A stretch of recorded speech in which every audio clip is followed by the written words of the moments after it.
Opinion sans phare, à l'occasion de la journée du don d'organes du 1er juin 2019, avec l'histoire émouvante de Renate Greinert sur le prélèvement d'organes de son fils Christian. La vie de Renate Greinert a changé du jour au lendemain lorsqu'à l'âge de 15 ans, son fils a été renversé par une voiture et gravement blessé. Après que les médecins l'ont déclaré mort, elle a dû prendre une décision capitale. Écoutez maintenant un extrait de son témoignage. Les médecins n'ont laissé aucun doute sur le fait que Christian avait été grièvement blessé et qu'il y avait peu d'espoir de le sauver. Il était sous assistance respiratoire, il y avait divers appareils de monitoring autour de son lit qui traçaient des courbes, et il y avait un sac d'urine suspendu à son lit qui se remplissait de plus en plus vite jusqu'à ce qu'il soit remplacé par un seau. Le haut de son corps était nu. Ça m'a complètement bouleversée. J'ai touché son bras avec précaution. Christian était tiède. Je pensais que tous ces efforts médicaux étaient pour mon enfant. Mais c'était une erreur. On essayait de sauver sa vie pour sauver la vie d'autres personnes avec ses organes vivants. Les examens et les soins médicaux n'étaient pas pour lui, mais pour les autres. On l'a empêché de mourir parce que seule la transmission d'organes vivants apporterait le succès espéré pour les autres. Pendant tout ce temps, les médecins craignaient qu'il meure avant que les organes soient prélevés. À un moment donné, on nous a fait sortir de la pièce pour effectuer un EEG, électroencéphalogramme mesurant les ondes cérébrales. Ils attendaient aussi une équipe de neurochirurgiens. Nous ne les avons pas vus, bien qu'il y ait dans le dossier de Christian un protocole avec la mention de 2 neurochirurgiens à un moment où nous attendions devant sa porte. Au lieu de cela, un médecin de la salle d'urgence est venu nous expliquer que Christian était maintenant mort, c'est-à-dire en état de mort cérébrale, et propre, c'est-à-dire sans médicaments. Il nous a dit qu'il nous posait à l'avance la question au sujet du don d'organes pour que nous ayons le temps d'y réfléchir. Nous avons dû retourner dans une petite pièce sombre, éclairée uniquement par la lumière des lampadaires et par la lumière du couloir. Là, nous attendions, incapables de bouger, figés dans notre horreur. Soudain, le médecin-chef. Christian était sûrement quelqu'un qui pensait aussi aux autres. Est-ce qu'il l'était ? À ce moment-là, je ne savais plus. Il y a d'autres enfants qui doivent mourir s'ils ne reçoivent pas un organe à temps. J'étais comme pétrifiée, je ne pouvais que penser. C'est fini.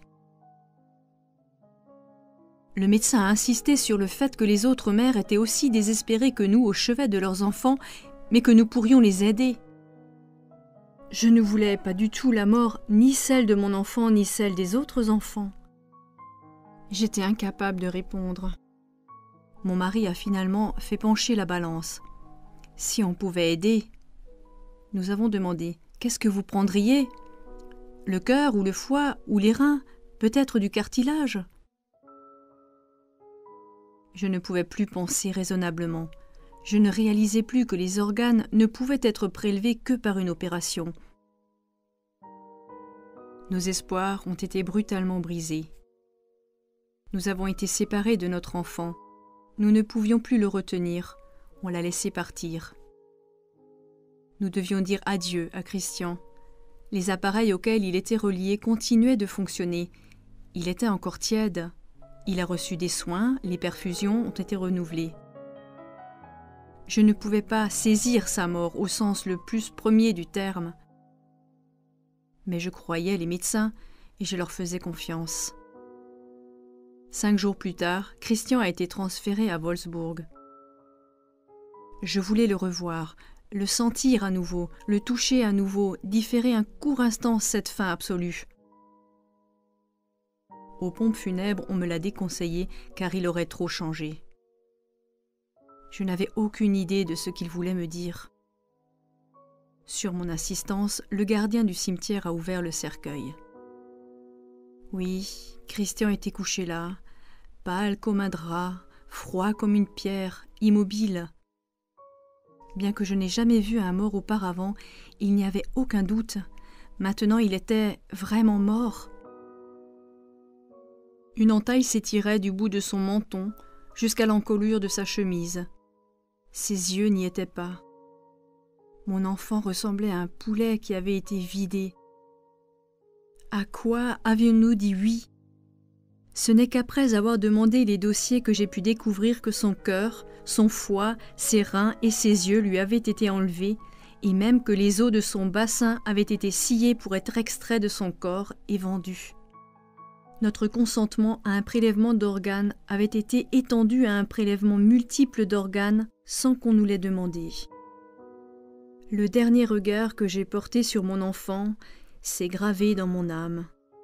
Peut-être que vous ne me comprenez plus, peut-être que vous pensez qu'il serait mort de toute façon, et alors pourquoi ne pas faire quelque chose avec lui qui a plus de sens? Ce n'est pas du tout ce que je veux dire. Ce que je veux dire, c'est que les mourants ne sont pas encore morts. Une personne a besoin de mourir comme un navire a besoin d'une écluse s'il veut glisser en toute sécurité dans d'autres eaux. Mon enfant n'a pas pu glisser en toute sécurité jusqu'à sa mort. Son bateau de sauvetage s'est écrasé sans ménagement. Avec quel traumatisme l'avons-nous envoyé à la mort après que la médecine de transplantation l'a dégréé? Mon fils était un être humain, un individu, pas une chose et certainement pas un bien recyclable.